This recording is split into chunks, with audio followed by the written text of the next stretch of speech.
Racist neighbor called the cops on a wedding, but they had no idea whose wedding it was. A night of love, joy, and family turned into a battle against deep-rooted bias. One phone call, one interruption, one mistake that would expose everything. But when you come for Big Shaq's family, you better be ready for the storm that follows. Because this isn't just about a wedding, it's about who gets to belong. Before we deep dive into this interesting story, subscribe to our channel and tell us where are you watching from. Share in the comments below. The sun cast a golden glow over the sprawling estate, its manicured gardens transformed into a scene from a dream. A towering floral arch framed the entrance, draped in white and gold, its petals catching the warm afternoon breeze. Rows of elegantly arranged chairs lined the open-air aisle, leading to a breathtaking altar adorned with cascading orchids and crystal accents.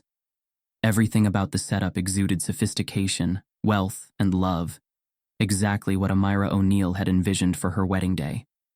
Shaquille O'Neal stood near the entrance, his massive frame clad in a custom-tailored navy blue suit, his polished shoes planted firmly on the stone pathway. His eyes scanned the venue, taking in every detail. He wanted everything to be perfect for his daughter.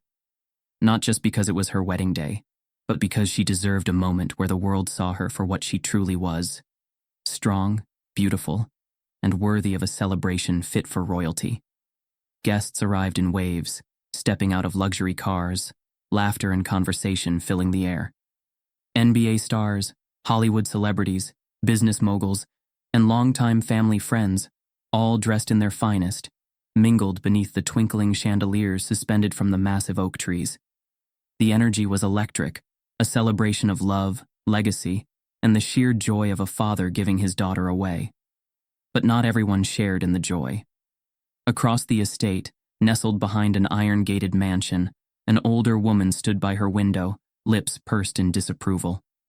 Meredith Whitmore had lived in this neighborhood long before the O'Neals moved in. She was old money, the type who believed status was inherited, not earned. The sight of an extravagant black wedding unfolding next door, one grander than any event she had ever hosted, sent a bitter taste to the back of her throat. She had tolerated their presence for years, biting her tongue as Shaq's success continued to defy her expectations. But this?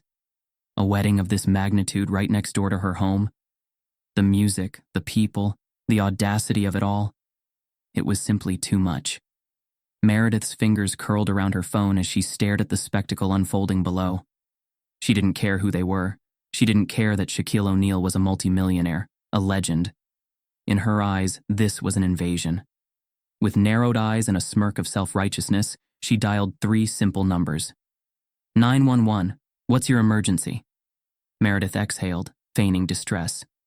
There's a situation, she began, her voice laced with exaggerated concern. A large gathering, loud, disruptive. I'm not sure if they have a permit for something this excessive. A pause. And I don't want to assume, but I did see some unfamiliar people lurking around. It just doesn't feel safe. Her words hung in the air, each one carefully chosen, weaponized, meant to incite suspicion. And just like that, the call was made. The celebration continued, oblivious to the storm brewing on the other side of the fence. Shaq laughed heartily as he watched Amira glowing in her white lace gown, greeting guests with the confidence of a woman stepping into her new chapter. The father-daughter dance was just moments away, and he was ready, practicing in his head the steps they had rehearsed. But then, the distant wail of sirens. Subtle at first, like a ghost threading through the breeze. Then louder, closer, until the flashing red and blue lights painted the evening in unwelcome streaks. The O'Neal family's perfect night was about to take an unexpected turn, and Shaquille O'Neal? He wasn't about to let it slide. The music pulsed through the evening air, blending seamlessly with the sound of clinking glasses and waves of laughter. Every detail of the wedding had unfolded like a perfectly orchestrated symphony. Speeches laced with heartfelt emotion, an exquisite dinner that left guests raving, and a dance floor where joy radiated in every movement.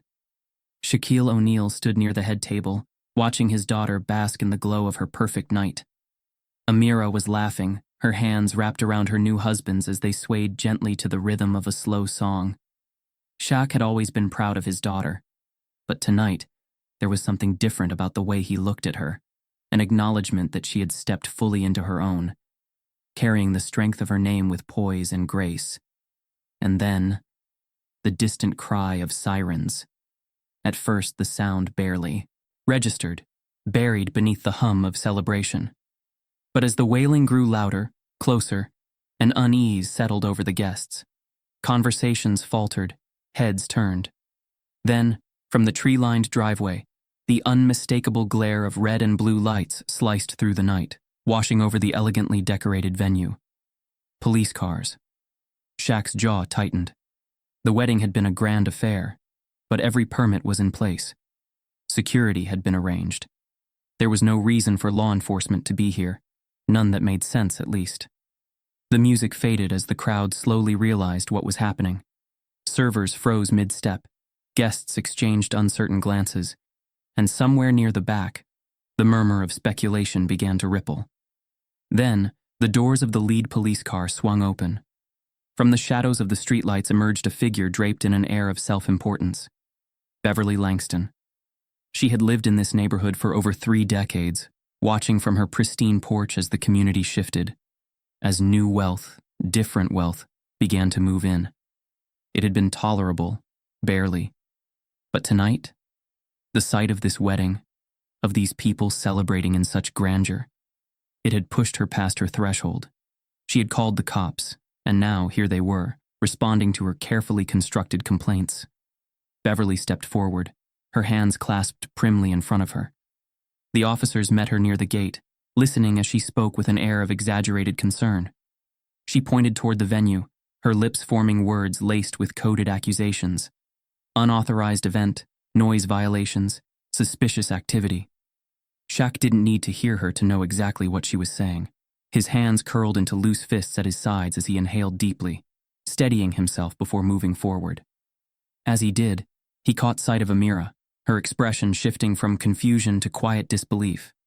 This was supposed to be her night, her moment, and yet, even here, on the happiest day of her life, someone had decided she didn't deserve peace.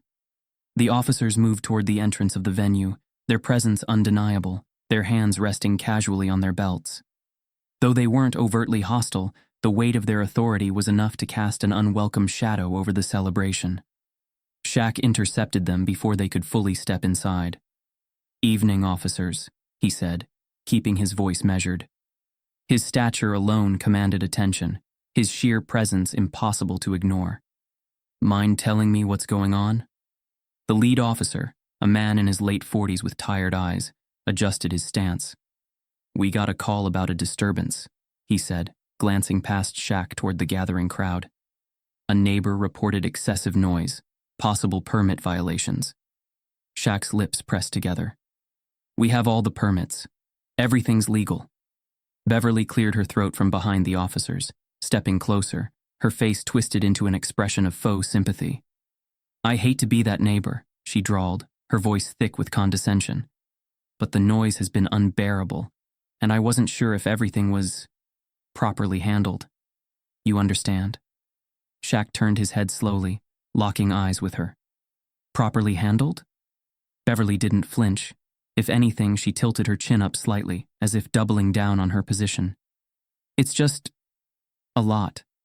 The cars, the people, the music. This is a quiet neighborhood after all. A quiet neighborhood." They both knew what she meant. Behind Shaq, the guests weren't just watching, they were documenting. Dozens of phones had been raised, cameras capturing every moment, every word. This wasn't just about a wedding anymore. It was about something much bigger. Shaq could feel the tension in the air, the unspoken challenge in Beverly's gaze, the way the officers hovered in a space between duty and discomfort. He knew how this worked. If he lost his temper, if he gave them even one reason, the narrative would shift against him. So, instead, he smiled. Not a warm, genuine smile. A calculated one. A smile that told Beverly he saw right through her. "You must be real upset, Beverly," he said, voice smooth as glass. "It's a shame, really. A woman of your age, alone in that big house, spending her evening worried about a celebration that has nothing to do with her. Beverly's mouth tightened. There's no need to be rude, Mr. O'Neill. Wasn't being rude, Shaq replied easily. Just making an observation. The lead officer cleared his throat, shifting awkwardly. Look, he said, glancing between them. If you've got permits and everything's in order, then there's no real issue here. We just had to respond to the call. Shaq held his gaze for a moment before nodding. Good. Then I expect you'll be on your way. The officer hesitated, then finally sighed. Yes, sir. As they turned to leave, Beverly let out a small huff, clearly dissatisfied. She had expected more. Maybe for the wedding to be shut down. Maybe for Shaq to react in a way that justified her call. She had gotten neither. But as Shaq stepped back toward the venue, he knew the damage had already been done. The interruption, the intrusion, the reminder. It was enough to leave a stain on the night. He turned toward Amira, who was still standing near the dance floor, her posture rigid, her eyes flickering with emotions she wasn't sure how to express. Shaq exhaled. He had spent years preparing his children for moments like this, for the weight of the world's biases, for the unfairness they'd have to navigate simply for existing in spaces people like Beverly thought weren't meant for them. But he hated that she had to feel it now. Tonight was supposed to be different. With slow, deliberate steps, Shaq made his way to his daughter. He placed a hand on her shoulder, giving it a gentle squeeze. You good? He asked quietly. Amira swallowed, then nodded once. Yeah. She didn't sound convinced. Shaq looked around at the guests, at the tension that still lingered. He wasn't going to let this be the moment that defined the night. So he clapped his hands together, his voice booming across the space. All right. That was weird. But you know what's even weirder? He grinned, gesturing toward the dance floor. The fact that my daughter's wedding just got its own police escort. I mean, come on, how many brides can say that? A ripple of laughter spread through the crowd, hesitant at first, then growing. Shaq turned to the DJ. Hit play. Let's get back to celebrating. The music kicked in, a smooth beat rolling through the speakers, and just like that, the night shifted back. Not entirely, not completely, but enough. And as Shaq watched Amira take a deep breath and step back into her moment, he knew one thing for sure. This wasn't over. Not by a long shot. The tension hadn't left. The officers were still there, lingering at the entrance of the venue, their presence a weight on the celebration. The guests had tried to return to the festivities, the music had started again, but the mood had shifted. A moment like this didn't just fade, it clung to the air, thick and heavy, a reminder that no matter how successful, how wealthy, how careful they were, they could still be questioned. Shaq stood at the center of it all, his towering presence commanding attention. But even his status didn't grant him immediate respect. The lead officer, a man whose badge read Sergeant, Daniels, barely met Shaq's eyes as he spoke. His posture was stiff, exuding the kind of skepticism that went beyond routine protocol. This won't take long, Sergeant, Daniels said, his tone clipped. Shaq inhaled deeply, keeping his voice even. We already established this event is legal. The venue is booked, all permits secured. There's no reason to be here. Daniels glanced around, nodding toward his fellow officers, but didn't acknowledge Shaq's words. Instead, he took a slow step forward, his eyes scanning the crowd. And that's when Shaq saw it. This wasn't about the noise, wasn't about the permits. It was about them. Daniels wasn't looking at the venue setup or checking for violations. He was observing the guests, his gaze sweeping over the crowd with subtle but deliberate intent. His eyes lingered on the men in tailored suits, the women in elegant gowns, the family and friends who had gathered for a celebration, but were now being viewed as something else. Beverly Langston, standing smugly near the officers, folded her arms. She was enjoying this, basking in the validation of her so-called concern. I don't see why there's an issue, she said in a tone dripping with false innocence. If everything is truly in order, then surely a few simple questions shouldn't be a problem. Shaq's jaw tightened. Simple questions. That was always how it started. Daniels barely glanced at Beverly, his attention fixed elsewhere. Finally, He turned back to Shaq. You don't mind if we speak to a few of your guests, do you? Shaq's expression didn't change. Depends on why. Daniels smirked slightly, as if amused by Shaq's resistance. Just routine, making sure everything checks out. Shaq wasn't stupid. He knew exactly where this was headed. But before he could speak, an officer had already stepped toward a group of guests. Sir. The officer addressed one of Amira's uncles, a distinguished man in his late 50s wearing a navy blue tuxedo. Do you have an ID on you? The uncle frowned, his face darkening. Excuse me? Just standard procedure, the officer said. Standard procedure. That phrase cut through the air like a blade, because there was nothing standard about it. A few feet away, another officer approached a young man near the bar, then another guest standing by the floral archway, and something became clear. They weren't questioning everyone, only the black guests.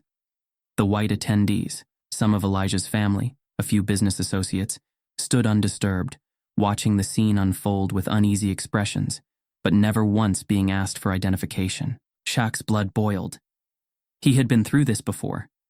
Had seen it happen in restaurants, in high-end stores, even on the streets when he was younger. He had watched it unfold in 1,000 different ways, under 1,000 different justifications. And now, on his daughter's wedding day, in a space they had paid for, it was happening again. A soft murmur ran through the crowd. Phones reappeared. Someone in the back whispered, "Are they serious?" Amira, who had been trying to hold herself together, turned sharply at the sound of her fiancé's name. Elijah? Her voice was tight, strained. Shaq followed her gaze. One of the officers had stepped directly in front of Elijah, his hand resting lightly near his utility belt. "We just need to confirm that you belong here," the officer said flatly. Elijah blinked, clearly taken aback. "Belong?" Shaq took a step forward, but Elijah held up a hand, silently telling him to wait. The officer pressed on. "I'll need to see some identification." A stunned silence rippled through the crowd. Shaq clenched his fists, his heart pounding. Elijah, a man who had spent years building his career, who had worked hard to stand here today as a groom, was being asked to prove he had a right to be at his own wedding. He let out a quiet, disbelieving chuckle. "You're kidding, right?" The officer didn't flinch. "Sir, I need to see your ID." Shaq's patience snapped. "That's enough." His voice wasn't loud, but the weight of it was enough to make every officer pause. Even Daniels turned slightly, sensing the shift. Shaq stepped forward, placing himself squarely between Elijah and the officer. "This man," Shaq said, his voice cold, "is my son-in-law. This is his wedding, and I'll be damned if I let you turn this into something it's not." The officer hesitated, his confidence wavering under Shaq's unyielding stare. "Shaq," Daniels started, his tone laced with forced patience. "We're just trying to do our job." "No," Shaq said, his voice edged with steel. "You're trying to justify why you're here." He glanced at Beverly, who had begun shifting uncomfortably under the growing scrutiny of the guests. "You came because of her. You stayed because you didn't like what you saw." Daniels sighed, rubbing a hand over his jaw. "Look, we can wrap this up quickly or we can—" "You can leave," Shaq interrupted. Silence. Shaq squared his shoulders. "This wedding is legal. You know it. You're not here for noise complaints. You're not here for permits. You're here because a white woman called and told you a gathering of successful black people in her neighborhood must mean something illegal is happening." Daniels opened his mouth, but Shaq wasn't finished. "I've spent my entire life proving I belong," he said, his voice steady, powerful. "But I don't owe you proof of anything, not me, not my guests, and sure as hell not my daughter's fiancé." Daniels exhaled sharply. He looked at his officers, then at the crowd, then finally at Beverly. Then he made a decision. He motioned to his team. "Let's go." One by one, the officers backed away, returning to their cars. The tension didn't immediately dissipate. The damage had been done. Shaq didn't move until the last police car had rolled down the driveway, its red and blue lights vanishing into the night. Beverly, now standing alone, looked flustered. "You know," Shaq said, turning toward her, You could have just said congratulations. Beverly's lips pressed into a thin line. Shaq shook his head. Hope you sleep well tonight, neighbor. He didn't wait for a response. Instead, he turned back toward his family, toward Amira and Elijah, toward the people who mattered. And as he pulled his daughter into a hug, he made a silent promise. They had been disrespected, but they would not be broken. This wasn't the end. It was just the beginning. The wedding wasn't even over when the internet took over. Somewhere in the crowd, a guest had already uploaded the footage. It started as a simple clip, a shaky video, a murmured, "Are you seeing this?" in the background, and then the crystal-clear image of uniformed officers questioning black guests while white attendees stood untouched. Then came the demand for Elijah's ID. Then Shaq's powerful refusal. Then the final, humiliating retreat of the officers. It spread like wildfire. At first, it was just whispers on Twitter, people sharing the video with captions like, "They really tried to ID the groom at his own wedding?" And, "Shaq handled this with more class than I ever could." Then came the journalists, the bloggers, the YouTubers. By the time the O'Neal family made it home that night, the headlines had already written themselves. Shaquille O'Neal's daughter's wedding interrupted by racist neighbor. Police confront guests at wedding. Guess who they questioned? They called the cops on Big Shaq's family. It didn't end well. Shaq sat in his study, scrolling through his phone. He had seen his name trend before, after big games, after business deals, after public appearances. But this was different. The video was everywhere. Even late-night talk shows were picking it up. He tapped open a news article. The O'Neal wedding, meant to be a joyful occasion, turned into yet another example of racial bias in America. What should have been a peaceful celebration was disrupted when a white neighbor, Beverly Langston, called the police over noise complaints. However, footage from the event shows officers disproportionately questioning black guests while ignoring white attendees, culminating in a humiliating moment where the groom himself was asked to provide identification at his own wedding. Shaq clenched his jaw. Then he clicked on the comments. They tried to embarrass the wrong family. This is exactly why people don't trust the police. Shaq's speech? Chills? That man is a legend. Somebody check on that Beverly lady. She's about to learn what the internet can do. Shaq exhaled, setting his phone down. He had spent years watching moments like this unfold online. Moments of injustice, of public outrage, of hashtags and protests. He knew the cycle, and he knew this wasn't going to die down anytime soon. Beverly Langston, however, had no idea. She woke up the next morning blissfully unaware of the digital firestorm brewing around her. She went about her routine, sipping her morning tea, flipping through the newspaper, and sending a few emails to her neighborhood association about upholding community standards. Then her phone rang. Beverly. It was her friend, a woman she played tennis with at the country club. Her voice was tight, urgent. "You need to check the news." Beverly frowned, setting down her tea. "What do you mean?" A pause. Then, "Just look online." Minutes later, Beverly's world started crumbling. Her name was everywhere. Her face, captured in the background of the now viral video, smug and satisfied, had been screenshotted, dissected, and turned into memes. Twitter had already branded her BBQ Becky 2.0. She scrolled through the comments, her fingers tightening around the phone. Imagine ruining a wedding just because you saw black people having a good time. She thought she was calling the cops. Turns out she called the whole internet. I'd love to see her face when she realizes who Shaq is. Her breath came faster, a panicked heat creeping up her neck. This was spiraling out of control. She needed to set the record straight. Within hours, Beverly was on a local news station, sitting primly in a chair, her hands folded in her lap. She looked composed, but inside, she was unraveling. "I was simply following the law," she insisted, her voice smooth and measured. "I called because there was excessive noise and what appeared to be an unpermitted gathering." The interviewer, a young black woman with sharp eyes, didn't let her off easy. "So, just to clarify," the reporter asked, tilting her head, "you assumed Shaquille O'Neal's family was throwing an illegal event?" Beverly hesitated. "Well, I didn't know it was his family at the time. The interviewer didn't blink. But you assumed something improper was happening? Beverly's face tightened. I was concerned about community safety. The reporter let the silence hang between them. Then she spoke. There have been dozens of weddings at that venue over the years. Have you ever called the police on one before? Beverly's throat went dry. Because the answer was no. She knew it. The reporter knew it. And now, the entire city would know it too. Back at home, Amira O'Neill sat curled on the couch, staring at her phone screen.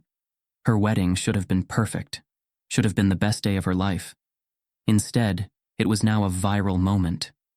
She scrolled through news articles, tweets, videos, every one of them replaying that humiliating moment. The police interruption, the whispered murmurs, the look on Elijah's face when he had been asked to prove he belonged. Her notifications were overflowing with support. Friends, strangers, celebrities all rallying behind her family. Stay strong, sis. You handled that with such grace. Shaq raised an amazing daughter, but it didn't feel like strength. It felt like something had been stolen from her. Elijah entered the room, sitting beside her. He didn't say anything right away, just wrapped an arm around her shoulder. People are paying attention, he said finally. Amira exhaled. Yeah. Elijah squeezed her hand. Then let's make sure they don't look away. That night, Shaq sat in his study, staring at the news playing on the TV. Beverly's interview was being picked apart by every major network. Social media was still on fire. But he knew how this worked. People would be angry for a while. They'd tweet. They'd post. And then, eventually, something else would happen. Another scandal. Another injustice. And this would fade. Unless they did something about it. Shaq picked up his phone and made a call. Yeah, he said, his voice steady. I want to meet with some people, lawyers, activists. Let's talk about what comes next. Because this wasn't just about Amira.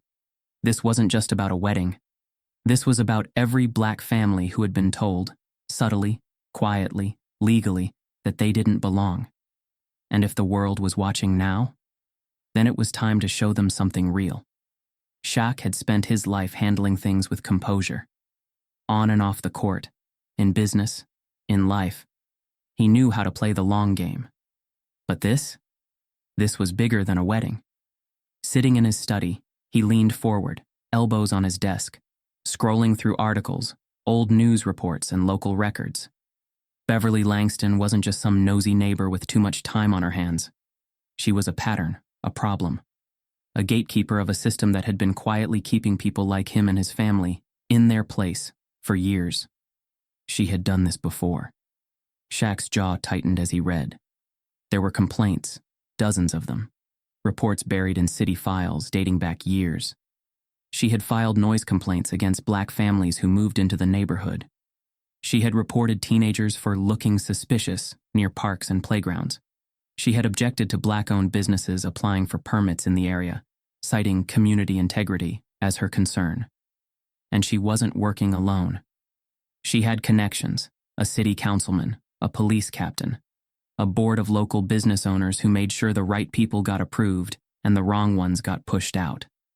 It was a network, an invisible wall built to protect privilege, upheld by people who never had to say the word racism out loud. Shaq leaned back, exhaling slowly. This wasn't just about Beverly. This was about a system. And systems didn't fall without pressure. Downstairs, Amira paced the living room, her fingers drumming against her phone. She had been sitting with this anger for days now, carrying it, feeling it weigh down every breath. At first, it had been about her wedding. Then, it had been about her father.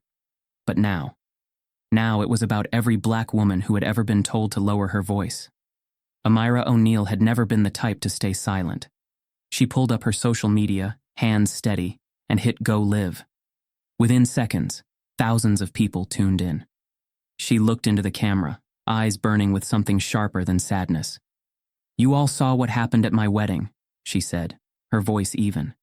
You saw the way they treated my family, my husband, my father. She inhaled. But what you don't know is that Beverly Langston didn't just try to ruin my wedding. She's been ruining lives for years. Amira lifted a file, the same one Shaq had printed.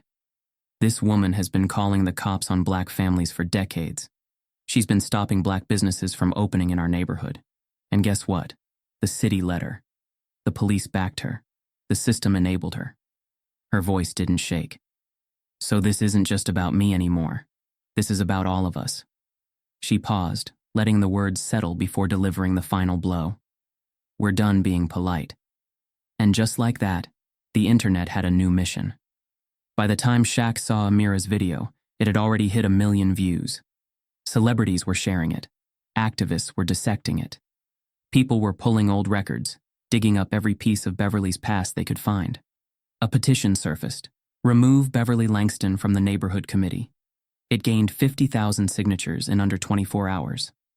And then, the media showed up at her door. News vans parked outside her house. Journalists knocked, cameras rolling, waiting for a statement. But Beverly, for all her years of power and influence, wasn't ready for this kind of attention. For the first time, she was the one being watched. And it terrified her. Shaq watched it all unfold, arms crossed, eyes narrowed. The internet had taken over, but he knew better than to rely on online outrage alone. Movements faded. Hashtags came and went. But real change, that took strategy. So he picked up his phone. Not to tweet, not to post, to call people, to call the city's top attorneys, to call black business owners who had been pushed out by Beverly and her network, to call local journalists who had wanted to cover these stories but never had the backing to do so. By the end of the night, he had built something Beverly Langston had never expected. A case, a real case, with names, with evidence, with receipts. This wasn't just about exposing her. This was about exposing all of them. And once he was done, there wouldn't be a curtain left for them to hide behind. Beverly Langston had spent years building her influence, making herself untouchable within the walls of her gated privilege. But the world was changing, and now the gates were being torn down. The internet had already delivered its verdict. But Shaq? He was going to make sure this wasn't just an online moment. This was going to be a reckoning. By the time Beverly woke up the next morning, her phone was flooded. Voicemails, text messages, emails. At first, she thought it was just more media noise. More internet hysteria, as she liked to call it. But then she turned on the news. The segment was already running. Beverly Langston, the woman behind the racist wedding call. And they weren't just talking about Amira's wedding anymore. They had receipts. People were coming forward. Neighbors, former employees, even members of city committees she had worked with. The accusations piled up like bricks in a collapsing wall. A black couple who had been denied a business permit in the area, only to find out later that Beverly had lobbied against them. A retired teacher who had filed a complaint about Beverly targeting minority families with fabricated HOA violations. A teenage boy who had been handcuffed in front of his own house after she reported him for trespassing. One after another, the stories surfaced. Beverly wasn't just a nosy, entitled neighbor. She was a problem, and the city was finally forced to admit it. The police department had stayed quiet as long as they could. They had hoped the backlash would die down, that the media storm would pass. But it didn't. Instead, it grew louder. By midday, an official statement was released. We acknowledge the concerns raised by the public regarding the events at the O'Neill family wedding. We take all claims of racial discrimination seriously and are conducting an internal review. It was weak, empty, and Shaq wasn't having it. Shaq had never been one to play politics, but he knew when to use his voice. That night, he called a press conference, not a social media post, not a cryptic message, a real, in-person, no way to ignore it press conference. The room was packed, reporters, cameras, community leaders. They weren't just there because of his name. They were there because something bigger was happening. Shaq stepped up to the podium, adjusting the mic. He wasn't angry. He wasn't shouting. He was controlled, calculated. And that made his words hit even harder. This isn't about my family anymore. He let the silence settle. Let the weight of the moment press down on the room. This is about every black family who's had the cops called on them for having a barbecue, or playing music too loud, or just existing in a space where certain people think they don't belong. He looked directly at the cameras. Beverly Langston isn't just one person. She represents a system that has protected people like her for decades while punishing people like us. His voice didn't shake. We're done with internal reviews. We're done with empty apologies. We want real accountability, real consequences, and we're not going anywhere until we get them.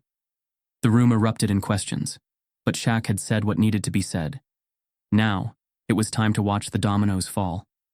As the press conference played on every news channel, Beverly sat in her home, gripping her phone so tightly her knuckles turned white. She had tried to control the narrative. She had gone on local TV, twisting the story, claiming she had been concerned for her safety. But it hadn't worked. No one was buying it anymore. The city was already distancing itself from her. Officials she once called friends weren't returning her calls. The homeowners association she had practically controlled for years had just released a statement condemning her actions. She was running out of allies. And for the first time in her life, Beverly Langston felt what it was like to be powerless. Just when it seemed things couldn't get worse for Beverly, a new video surfaced. A recording from an HOA meeting a year earlier. In the grainy footage, Beverly could be heard, clear as day, complaining about certain people moving into the neighborhood. If we're not careful, this place is going to start looking like the rest of the city. And we all know what that means. The audio was damning. There was no spinning it, no talking her way out of it. This wasn't just about Amira's wedding anymore. This was about Beverly Langston being exposed for exactly who she was. And this time, there was no escape. By the end of the week, Beverly was forced to resign from every committee she had once ruled over. The city council was now investigating her past decisions, permits she had blocked, reports she had filed, businesses she had derailed. The police department, facing mounting pressure, announced disciplinary action against the officers who had racially profiled guests at Amira's wedding. And as for Shaq, he wasn't done yet. He met with local leaders. He pushed for policy changes, demanding oversight on HOA decisions, stronger protections against racial profiling, and real consequences for those abusing the system. And people listened, because this wasn't just about Beverly. It was about every unspoken rule that had kept people like Shaq and his family on the outside. But not anymore. Not ever again. One last thing remained: the neighborhood itself. Beverly had spent years deciding who could and couldn't live there. But now, Shaq made a call. Not to the media, not to the city, to a real estate developer. One with a vision for a new community project. One that focused on inclusivity. And one that just so happened to include a black-owned business center, right where Beverly's influence had once kept them out. It wasn't about revenge. It was about making sure the next Beverly Langston never got the chance to do this again. Beverly Langston had spent years crafting an illusion of power, one built on quiet discrimination, whispered deals, and the unspoken rules of exclusivity. But now, that illusion was crumbling. And this time, there was no saving it. The pressure had reached the city's highest office. What had started as a viral moment had become a political nightmare. The mayor of the city, a seasoned politician known for avoiding controversy, had no choice but to address the growing unrest. Standing at the podium during a press conference, he kept his expression tight and professional, but the strain was evident. Given recent events, my office is calling for an independent investigation into the Homeowners Association of Crestwood Estates, as well as a full review of past complaints made against its leadership. A murmur rippled through the audience. A reporter raised his hand. "Mr. Mayor, are you referring specifically to Beverly Langston?" The mayor hesitated for only a moment before answering. "We are reviewing all individuals who have been in positions of power within the association and assessing whether their actions have negatively impacted residents based on race, income level, or other factors." Translation? Beverly was about to be officially exposed. The mayor's announcement was just the beginning. While the city investigated Beverly's role in the HOA, the police department found itself under fire for their role in the fiasco. Why had officers responded so aggressively to a wedding? Why had they immediately treated guests as suspects? And why had Elijah, the groom, been asked for identification at his own wedding? A formal inquiry was launched. Officers involved in the incident were reassigned pending review, and a demand for better training on racial bias in policing swept through the department. But for many in the community, this wasn't enough. For years, stories had circulated about Black residents being treated unfairly in wealthier neighborhoods. Now, with the world watching, the department had no choice but to face those stories head-on. One officer, caught in the thick of it, muttered to a colleague, "All this over a wedding?" His partner sighed. Number all this because people are finally paying attention. As the investigations piled up, Beverly found herself in free fall. The Homeowners Association, once her personal kingdom, held an emergency meeting. It wasn't a matter of if she would be removed. It was a matter of how fast. Beverly, always the woman in control, tried to fight back. She stormed into the meeting, eyes blazing, demanding to speak. "I built this neighborhood," she snapped. "I kept this community safe, and now you're all turning on me?" Silence. Then one of the board members, a man who had once sided with her, folded his hands and sighed. "Beverly," he said slowly, "we're just trying to save this community. From you." The vote was unanimous. She was stripped of her position, her name removed from every official document that once gave her power. She had been a force in the neighborhood for decades. But now she was nothing. The fallout wasn't just professional, it was personal. The very people who had once smiled at Beverly in grocery stores, who had nodded approvingly at her community meetings, now avoided her gaze. Her neighbors whispered about her in hushed tones, shaking their heads when they saw her. Some refused to return her calls. Others sent her complaints now, letters urging her to step down from the neighborhood watch, to remove herself from social groups. For the first time in her life, Beverly was experiencing exclusion, and she didn't like how it felt. One evening, she walked past a group of residents gathered outside a coffee shop. They saw her, paused, then kept talking. But the conversation had shifted. "You hear about the new diversity initiatives?" one of them asked. "Shaq's involved. Sounds like it'll bring in some great businesses." Beverly's stomach twisted. The new community projects weren't just happening. They were happening without her. But Shaq wasn't here to celebrate someone's downfall. He wasn't looking for revenge. He was looking for real change. After weeks of working behind the scenes, he finally unveiled his biggest move yet. A citywide initiative aimed at breaking systemic discrimination in neighborhood policies. At a public event, standing before reporters, activists, and city leaders, Shaq laid it out.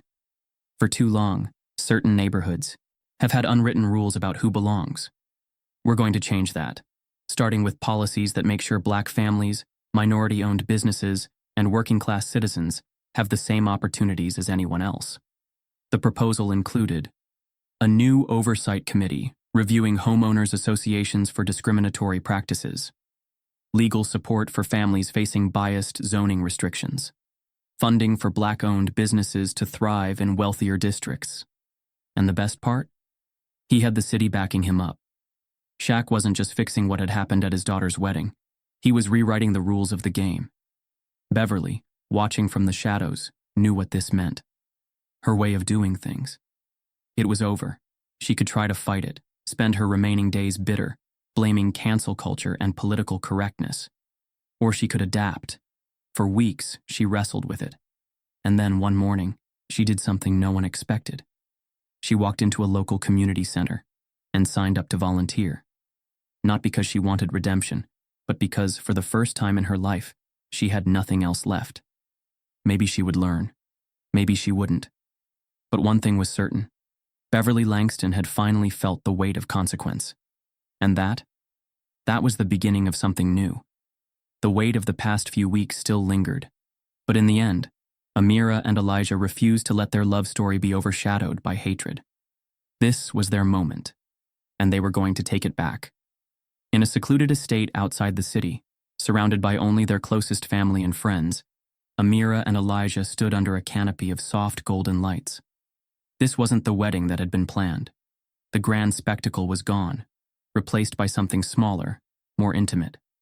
But in many ways, this felt more powerful. There were no interruptions, no sirens wailing in the distance, no entitled voices trying to strip them of their joy. Just love. Shaq, standing tall beside his daughter, looked at her with the kind of pride only a father could understand. Amira had endured something unfair, something ugly, but she had walked through the fire and come out stronger. As she exchanged vows with Elijah, Shaq realized this wasn't just about a wedding anymore. This was about what came next. The morning after the ceremony, Shaq went to work.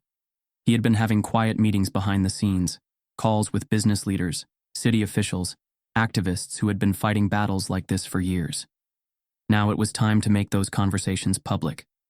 Standing before a packed room of reporters, cameras flashing, he made the announcement. We're launching something new, something that makes sure what happened to my daughter doesn't happen again. Not to her, not to anyone. The Fair Access Initiative would do 3 things. Hold local governments accountable for discriminatory zoning and policing practices.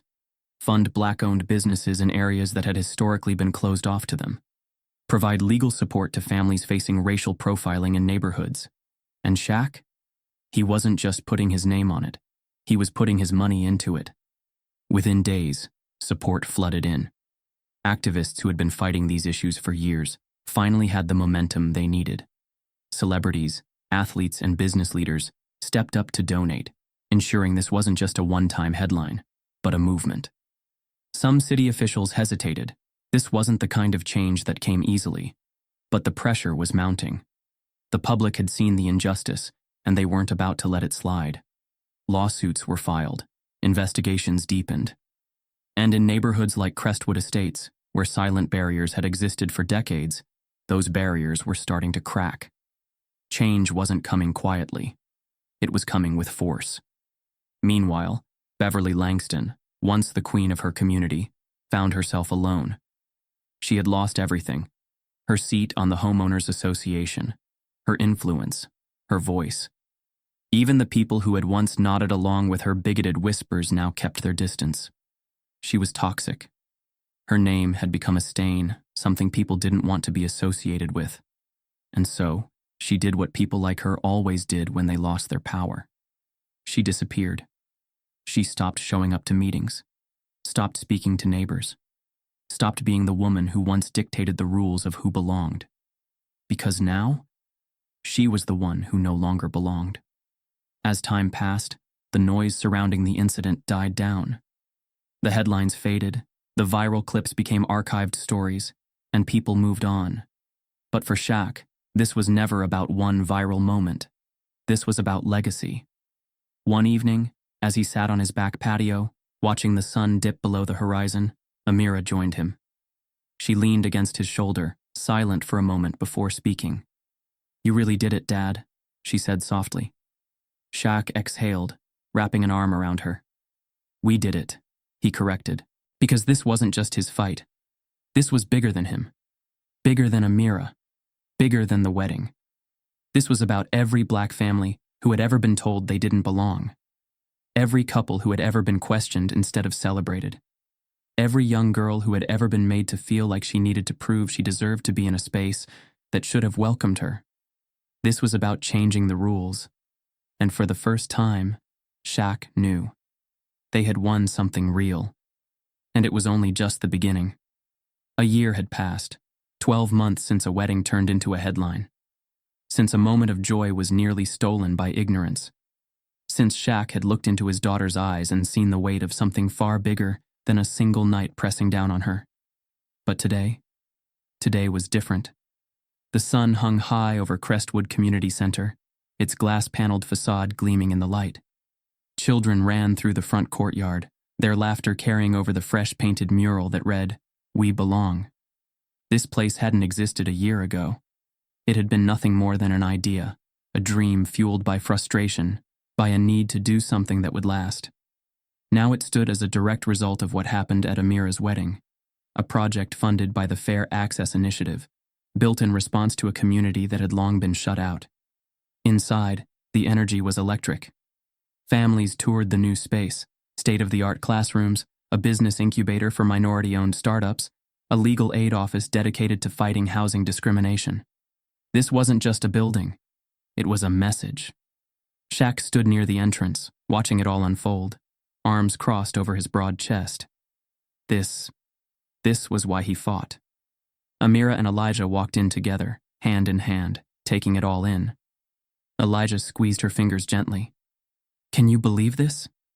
Amira shook her head, emotions swirling in her chest. "No, but I can feel it."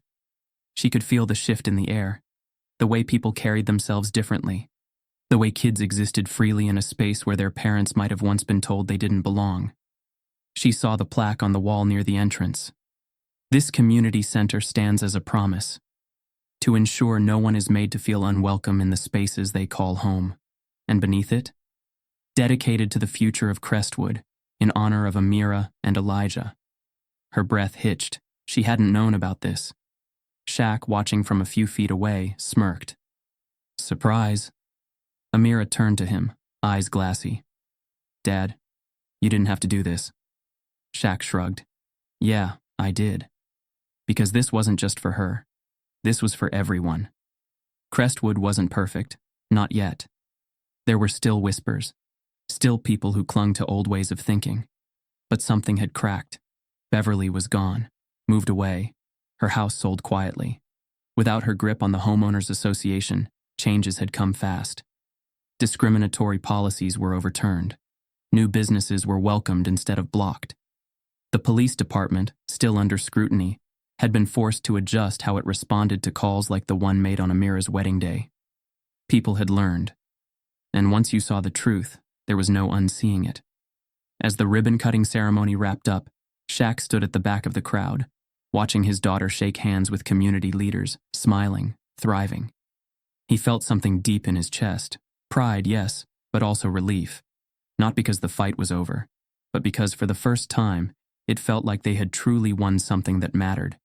He had played thousands of games in his life, won championships, made millions, built a legacy. But this felt bigger.